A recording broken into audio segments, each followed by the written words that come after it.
Hello, friends, and welcome to this Zotero workshop. My name is Shakeel, but you all know that at this point, so this is uh, all right.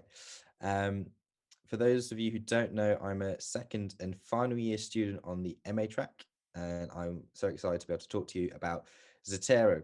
I've been using Zotero for over 5 years now, and I can definitely say that it has been a game-changing tool. And I'll say not only for my essays, but actually just for all my writing in general. I use it for note taking, for sermons, just for my own sort of scribbles. I love referencing now. What was once like such a fear-inducing thing, or like referencing, putting it all together, I find is a really fun and exciting part of my writing process. And I find it Zotero is just a great way for me to help keep tabs on the different sources that I'm engaging with and how to use them. Now, you may be wondering what Zotero is. Zotero is a free-to-use referencing software. Um, the company themselves describes Zotero as your personal research assistant. Uh, it's a free, easy-to-use tool to help collect, organize, cite, and share research. What's really good about it is it's both compatible with Windows and Mac, and it links really well with Microsoft Word, which helps very nicely. And over the course of this workshop, I'm going to share a bit about my own journey using Zotero's referencing software and how it's helped my own writing. We're going to look at how to download the software and the Chrome extension as well. We're going to look at entering sources into the databases, how to insert them easily into your Word documents, and then if there's any other questions, or any other queries, we'll go through them for that. Okay. I'm just going to pray as we begin because, like all good ordinands, we should begin everything we do in prayer. Uh, Dear Lord, we thank you for this chance to meet together. We thank you for the tools that you provide us with to help us as we write our essays and to learn and reflect and engage with your word and our study. I pray now for each of us here and for those who might watch this later that this session and learning how to use Zotero would be helpful to people and will help them better engage with the researching process and make the essays, writing, and the research a more enjoyable and formative process. In your name we pray. Amen. I'm going to say a little bit about how I find Zotero helpful and how it's been made a difference to my essay writing experience. Um, as I was saying, so my sort of first use and encounter with Zotero happened in a similar way to sort of like a session like this back when I was at doing my first degree at Trinity College Bristol, which is another Anglican training college uh, here in the UK. Um, Before that, I'd done some referencing at school and like A levels for I remember writing history essays on the May 4th movement in China in 1919. But coming to Trinity, this was my first experience of university level referencing. And like many of us, when we first engaged with it, I found it quite challenging and the footnoting quite confusing and also to be quite time consuming as well. In fact, even when I was starting to get the hang of referencing, I thought, okay, I know how this all works. I still found that the bigger issue for me was that it was just really time consuming. And I was never the best at getting ahead of the game with essays. And so when you're pressed up against an essay deadline and all the other commitments that you have, anything you can do to save time and make things easier is a real lifesaver. And it was in my second year as a student at Trinity that I first became aware of referencing software, that there was this magical tool that could hopefully solve all these referencing problems. And one of the teachers at Trinity, along with some students, put on a workshop like this to talk about referencing software and Zotero in specifically, and how it can help you in your essay writing. I went along. I was intrigued to find out a bit more about it. I thought no harm in finding out. Uh, and so what I did is that was in my second year, and I started to doing manual references for the rest of that academic year. But I was thought, you know what, for my third year, I'm going to start this new year, uh, sort of with a new phase of referencing approach. So using Zotero for all my work, and all I I could sort of say is that I wish I started using it early because it made a huge difference. Um, what does this area look like? I'm going to show everyone in a little bit. I'm going to start screen sharing. But essentially, Zotero is a digital database in which you can store all the sources that you use, ranging from books to films, lectures, articles, and more. It literally allows you to catalog all the different ways in which you might want to store a source or different resources. The idea is that uh, you put all the source information in at the start into this database, and then throughout the essay, instead of typing the footnote individually again and again for every source, you can click on the source from your database, add the page number, and Zotero will format your footnote perfectly in an instant. And I'm going to show you how this works. So let's start screen share. Here we go. All right, can you see the screen? Yep, we should have a blank Word document. I've got Google Chrome up, and here we go. Zotero. So this is Zotero. What we're going to do is we're going to start by I've got Zotero on the left, and I've got my Word document on the right. I'm going to go to my library. I know all of you have either done or doing the preaching class. So let's imagine we put in a quote from David Day's preaching workbook. We're going to just write, David Day says that preaching is good and important for the church. Okay, everyone see that?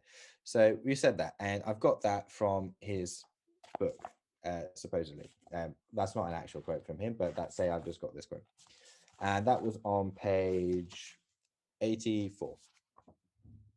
Usually at this point, you would go to insert, no, you'd go to references, and you put insert footnote.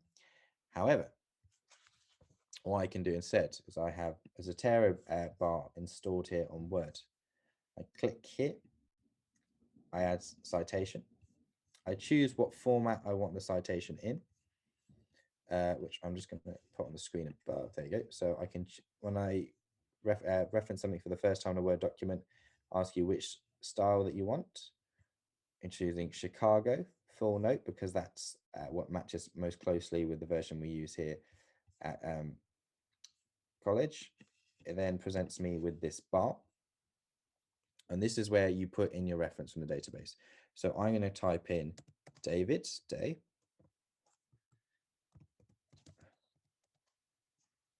And I'm going to scroll down to the one that I want. It's called a preaching workbook. I click that. That's in. I type the page. So I just put P84 and voila. I do that. And then if I scroll down on my Word document, you'll see here at the bottom, I'm just going to highlight that,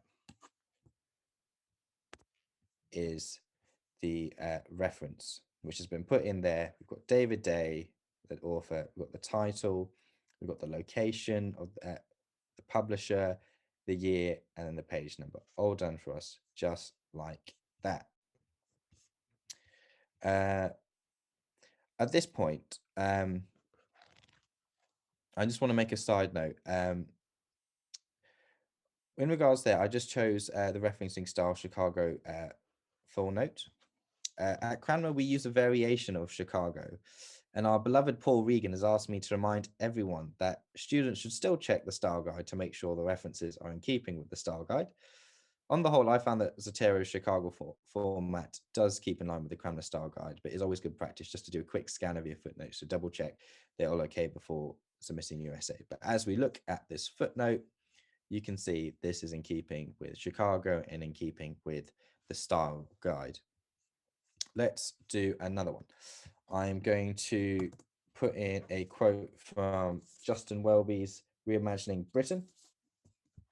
I'm going to say Justin Welby says that Britain needs reimagining. Let's say he says this on page 1. That sounds like the sort of thing you would say on page 1.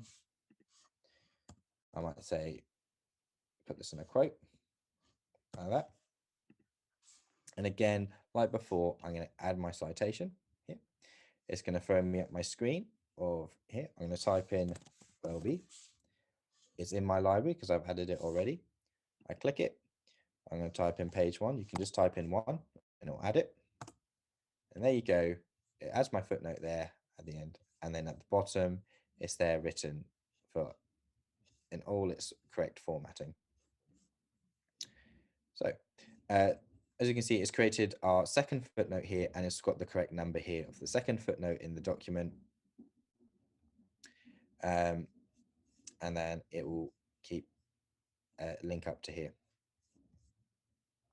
If we created a second quote from Welby, so I could say, Welby says, we need more hope in Britain. Again, I'm going to quote from Welby, find this source, and I might do, say it was on page 4. When I do that, because it's already been used as a source, it just, if I look down at the bottom of the Word document, it just does Welby 4 because we already got it above, in the same way that you might use IBID. This has done it for like that. It's important to check the style guide as in for what people, what the style guide asks for the shorthand. Sometimes they still prefer the title, so you might want to put it in like that, just to make sure. But just double check the style guide for the essays and stuff you're doing. But you could do that, italicize it, and then you've got your copy, but it's much faster than trying to having to type it all out again as well. And then also, if I come up top, say I moved one of my quotes around, moved up top there, then the numbers change and adapt with it. And also then when I look here at the referencing also changes with it as well, which is really handy. So we've got all that. Say that's all our resources doing. When it's now time to put our bibliography at the end, because that's what we do. So we say bibliography. I'm going to center this because I want to make it look sharp, to underline. Now, often you've done all your referencing, you've done all your essay, and then the last thing just before you upload it, 5 minutes before it's due, is you remember you haven't added the bibliography. Not to worry here. I click on the Zotero tab up top. I then click Add Bibliography. It just takes a while to sort of sometimes double click, and then it adds it in the correct bibliography formatting, all keeping with Chicago. So I chose Chicago at the start, and it's kept doing Chicago for this document. So we've got here, we've got surname first, day, David, title, location, publisher, date. Here we've got surname, first name, title, publisher, location, publisher, date, just like that. And when you've got a lot of, you've used a lot of source and resources, we've just used 2 here, but say you've used 10, 15, 20 different sources, you add your bibliography and it just goes boom, boom, boom, boom, boom, boom, boom, boom, boom, boom, just like that. Yeah, so that's sort of a quick rundown of what it looks like. But what I'm going to do now is I'm going to start talking about how you can install Zotero and how we can start building up our database and building up sources and so far. Does anyone have any other questions at this point? Cool, that's all good. So what I'm going to do, my notes. Okay, so we're going to look at how to download Zotero. So I've got here, I'm just going to make this a bit bigger. We've got our web browser open. I'm using Chrome right now. I'll save the link here for us to go to, but it's zotero.org. It's quite straightforward. You go here and you've got the option to download. You've got 2 things to download here. You've got one here to download Zotero itself. You just click here, download. and it will download the installer, and then you just follow that with installing it. Quite straightforward. There's also the option to download a web browser extension. Now, this is pretty handy. I'm going to show you a little bit later how it works. But at this point, if you're up here, you can look at it, you can install the web browser. Word of warning, if you're a Mac user, then please note that due to recent Safari updates, the Zotero web extension can only run a beta version with Safari. So therefore, I recommend if you're a Mac user that you use Google Chrome for sourcing and searching and get the Zotero Chrome extension like here. So you can, again, just install it. This will take you to here, and you can add it as one of your extensions up here, and I've added it here on my one, which is great. Additionally, Zotero works really nicely with Word. So if you have the latest edition of Word with Office 365, then Zotero, once you've installed it, it should sync automatically when you reopen Word after downloading it. That's how it worked for me. If not, if there are any issues with that, do drop me an email. Or if you want an immediate answer, you should be able to find a solution to the issue with a quick Google search. So we've downloaded Zotero, and we now have what is our Zotero library. So we've got this logo, appears in the applications. I open it, and I've got this database. Now, this looks quite extensive at the moment. I'll just make it a bit bigger. But effectively here, this is my database of all the sources that I've put in Zotero over the years that I've used it. It looks a bit sort of overwhelming there, but quite simply, we could take somebody like McGrath. I can find the ways that I've used McGrath, click it here, and here I've got all the information that I have put in there. Got choosing what type of item it is, a book, the title, the author, the edition it is, the place, publisher, date, and there's loads of other different bits of information you can put in here. So what we're going to do is I'm going to show you how to add a few things, a few resources in Zotero in a few different ways. We're going to show you how to do it manually by just putting in the information yourself. And also I'm going to show you how to use the Chrome extension online. So what I'm going to do is I'm going to just create a folder for today called Zotero Workshop. Now, at the moment, I haven't put any resources in this one. So we're going to manually put one in. The book I'm going to manually put in is Phoebe by Paula Gooder. So what I'm going to do, as with any sort of sources and information, I'm going to go to the front and the start to find out the information. So go. Okay, so you've got usually your front page at the start, find the information. Okay, so I know here, if I add a book, this is a book, but what you can do is from this list here, you can see there are loads of different things here. So if there's a book, add a book. If this was a journal article, I can click here and it gives you the right settings that you need to fill in to help you answer that source. Or if it was a thesis, it gives you the options you need to fill in there. So it's quite helpful and instructive of telling you what information you need to get in there. Again, you can check the academic style guide. With everything, the more information, the better the reference can be. So this one, we know it is by Paula Gooder. Okay, let's put in like that. I can put it like that to make it surname first. We've got the title. Title for this book, as we know, is Phoebe, but the full title is Phoebe Story. If I can spell Phoebe correctly. Story. And you've got the subtitle, Pauline Christianity, a narrative form.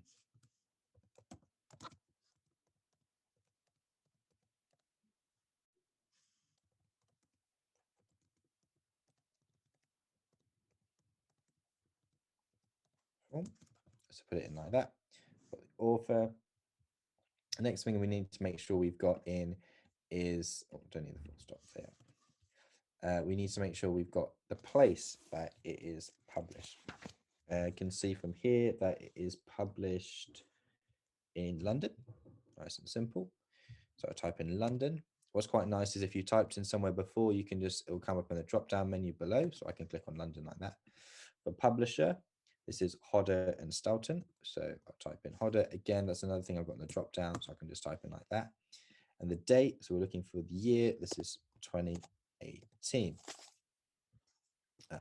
So that's the basic information you need to do your full footnote. You need the title, you need the author, you need the place, publisher, and the date. In the interest of making your footnoting more accessible as you go along, I put in a short title of Phoebe, so that actually when it keeps appearing, once you used it, the first time you use it, will give you the full reference. But as you use it again, writing Phoebe, a story, Pauline Christianity, a narrative form, is quite long-winded in the reference. So when you use it more than once and use it the second time and continuous, it will just say Paula Gooder, Phoebe, 2018, and it'll keep it more concise and it looks tidier that way. James, your question at this point, what happens if it's not an author you're looking for, it's an editor? Well, you can come here to the author set bit and you can look at, there's the options for contributor, editor, series editor, and translator. So sometimes there's lots of different things going on. There's multiple authors. You can add extra authors here. You might be an author and a translator. Again, you can put that in here and that will format it all for you. Yeah, but this is our Phoebe footnote. So that's one footnote there. The next one we're going to footnote is, we're going to footnote our favorite Greek textbook, Jeremy Duff. Now, what we're going to do here is, this is how we've done it in manually. Now, that's quite a time-consuming, laborious task, if we're honest, and it can be a bit fiddly trying to hold the book open while also typing. So we're going to look at doing it a quicker way. So we're going to go to Zotero, go back to the internet, go to Google, as we do. Go to Google. And once we're in Google, what we're going to do is I'm going to use this, we're going to use an online library catalog. Now, there's different ones that you can use. I use one called WorldCat. So click here, worldcat.org. That is the website address, as you can see up here.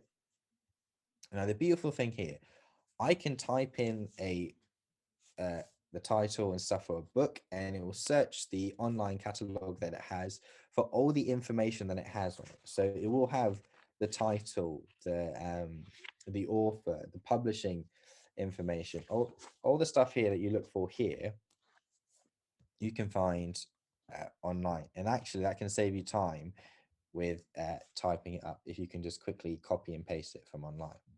So I'm going to type in Jeremy Duff, elements of New Testament Greek. And we've got a few different things here. And so you've got to choose which is the right one for us. So I'm going to choose this one, elements of New Testament Greek. If you need to check for any editions, you can just look here, and there's lots of different ones, but we don't need any of that. But if you haven't got the right edition here, you can look through here to look through if you're looking for a first edition or a second edition, revised edition, and find the right date that you're looking for.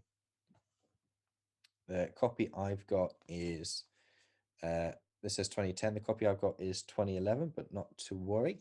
I'm going to use my Chrome extension. This is my Zotero Chrome extension, and it will show up and it will light up when it's able to copy something. So here it's lighting up in a book, so I can save to Zotero. So I'm going to click here, save. You can choose where to save to and make sure it's saved to my Zotero workshop. And if I go here, it's now here in the in my database. What I always do is when I've downloaded a source from the internet is I always just go through and just tidy it up, make sure it looks all right. So with this one, it's copied the title, but it's not capitalized all the right things. So I made sure I capitalize elements. We've got the author, Jeremy Duff, but we've also put David Wenham. Now, David Brennan writes the foreword for it, but we don't really need to put that here. So I'm going to cancel that because that's not actually very helpful for the actual referencing. We've got the place that's published, Cambridge. Yep, that's correct, but we don't need the etc. bit, so check that. Cambridge University Press is correct. We've got the 2010. I've got the 2011 one. And you might note that this is the third edition of this book. There's been 3 different authors of this book over the course of its lifetime, beginning with Nunn, then Wenham Senior, and then Jeremy Duff. But Jeremy Duff is the one that we would engage with in class. So we just put all that together, and then you've got your footnotes all made up. I hope that makes sense so far. And then what we're going to do is we're now going to add a reference from Rick Warren's The Purpose-Driven Life. We're going to just look up another way to look it up. Now, typing in the title and the author can sometimes be complicated if it's already a complicated title with lots of different authors. So what you can do is you can look up the ISBN number. Most modern books, or pretty much all modern books, will have an ISBN number, which is like an international referencing number for books. So what you can do, you can either find it at the front of the book, so you can probably find it on this front page, or you can often find it at the back of the book in the bottom where the barcode is. And what you can do then is you can type in this number. There's a 10-digit number and there's a 13-digit number usually.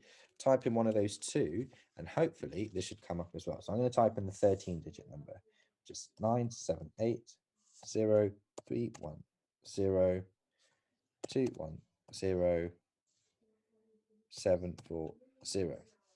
And now if I give it a search, that'll give me the Purpose-Driven Life. Click on the Purpose-Driven Life.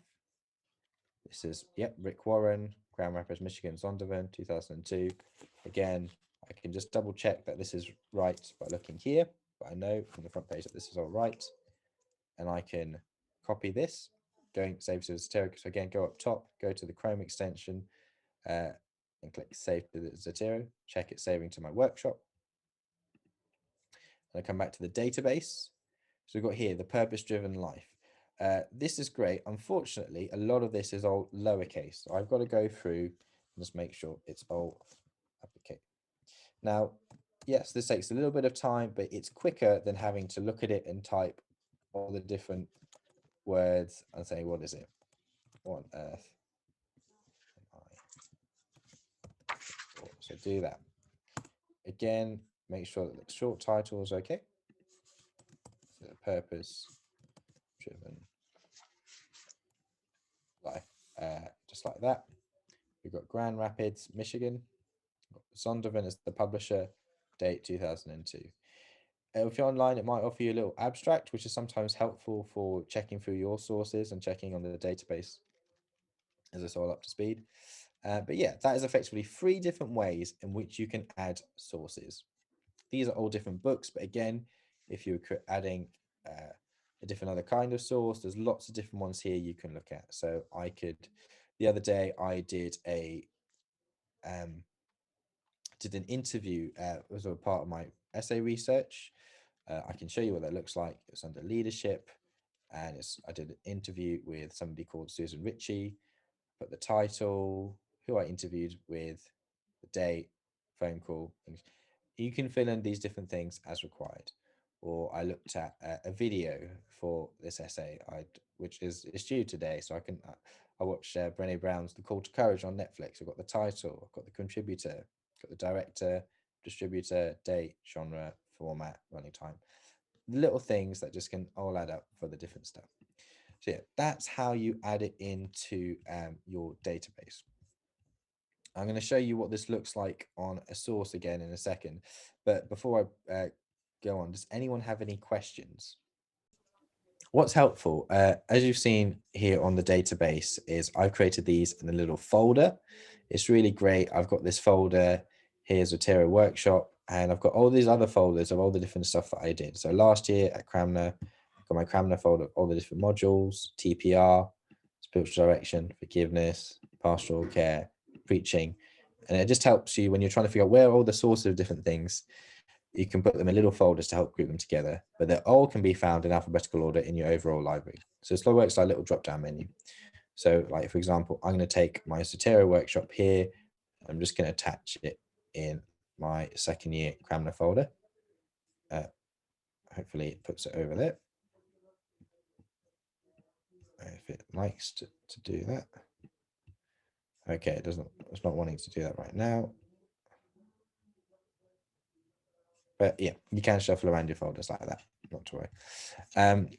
So now that we've built up a database with these different sources, I'm going to show you what it looks like when we add it to our Word document. So we come back to our Word document again.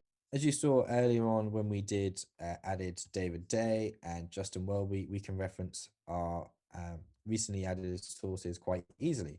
So I'm going to delete this. I'll start again from scratch. So I've got some quotes from our various books. These are actual quotes. So I've got this quote here. I'm going to type copy and paste from Phoebe. Like that's font better. Don't want to underline. That's no help. It says she was someone who lived for the present, seizing the day and enjoying whatever it brought. Now we know this on page 43, but actually we want to put in our reference to it to get our footnote. So again, for the home screen, hopefully we'll scroll across, find Zotero, click add citation.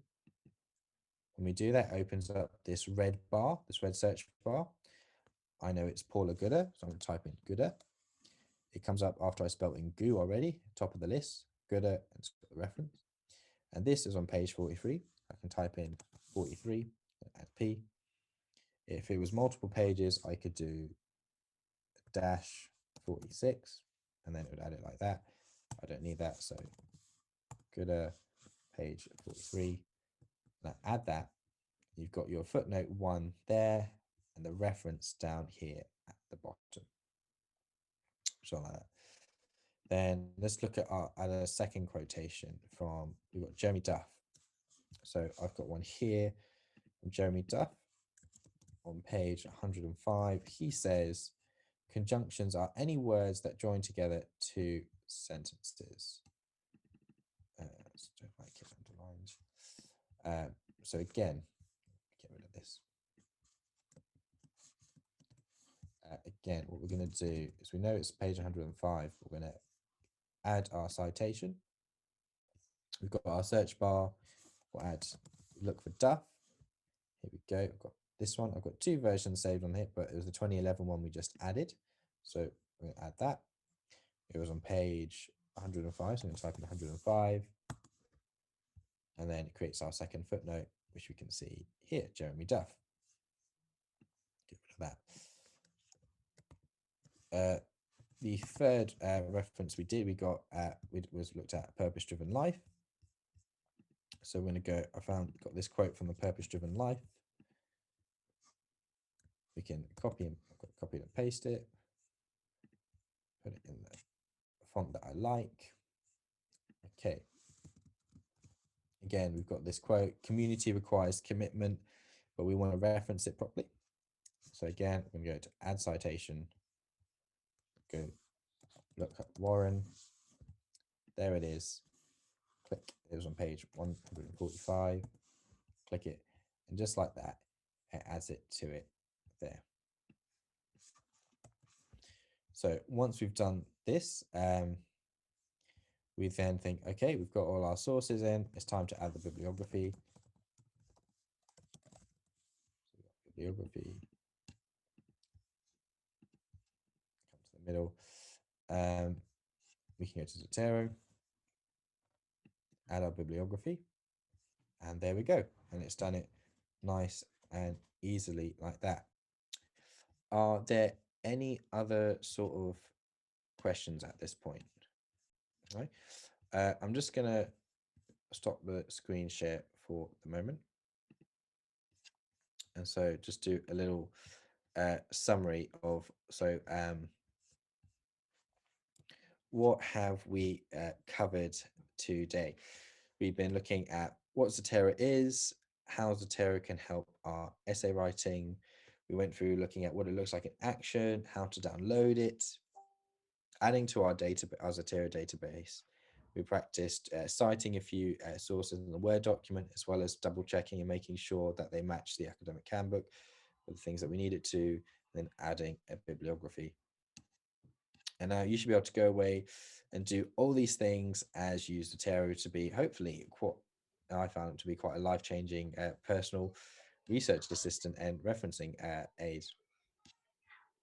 Obviously, I sort of say at this point, it's like how you choose to reference is up to you. You don't have to use Zotero or any referencing software if it's not for you. But for those of you who find referencing a challenge, like I did, or just finds that when you're doing a lot of referencing, particularly if you maybe be writing a dissertation this year, then Zotero or any other form of referencing software might be just what you need for just helping you keep on top of things.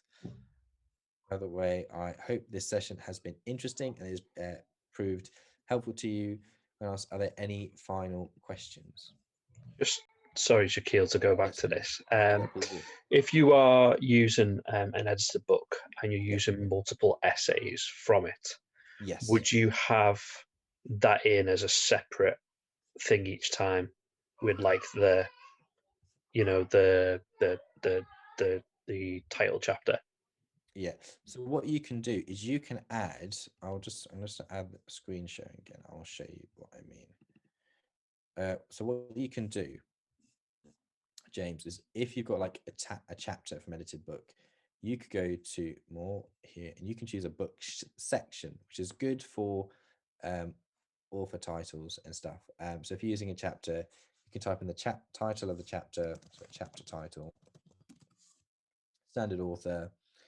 Let's say it was Philip Fleming. Why not? Philip Fleming. The book title might be Strong, Very Strong.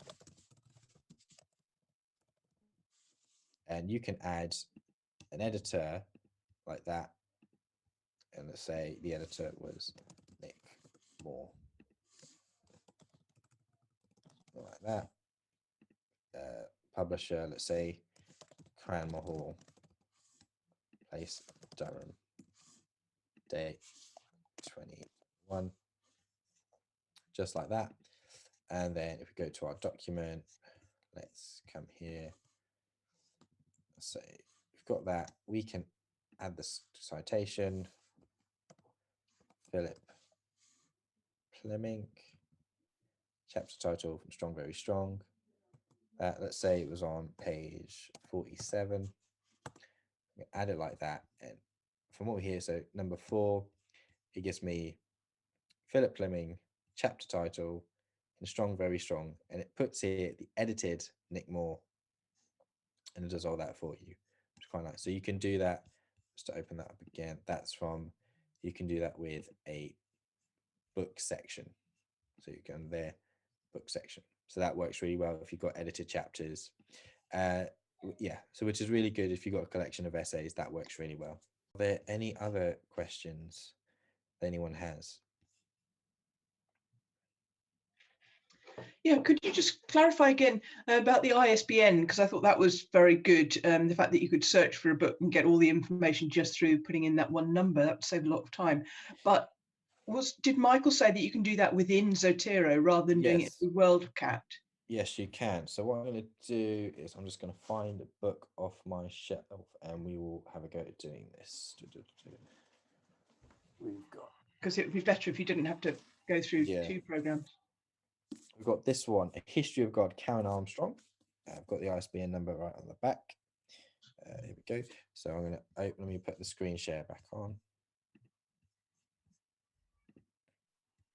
Got here, I'm going to add it and add the ISBN number. So I'm going to type it in. It's 978 0099 27 3677. Search that. And here we go. It's added it for us. Sometimes it works, sometimes it doesn't, but I just showed you the way to do it through an external website, which works if like maybe you're scrolling on the internet and you just happen to find like a journal article that you like, you can just add it like that.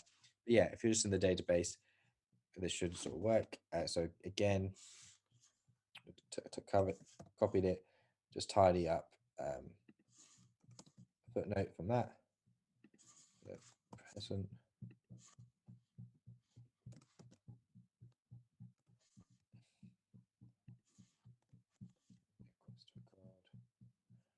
It's got data, London, vintage 99. Again, I'm just going to check that. Yep, that looks all right in the front of the book. Do that here. History of God. Let's say we want to quote Karen Armstrong. Strong quote. We can add citation. Armstrong. Say page 214. Like that. We've got our Karen Armstrong quote footnote here at the bottom.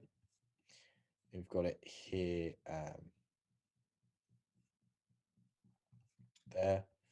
And then if we need to, just double check and then just add it like that to that, all of that. Yeah, and then that's just like that. Thank you, Lindsay.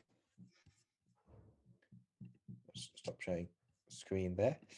Is there any other questions or anything you wanted to raise or these other sort of thoughts? Thank you so much. I'm just going to end the recording.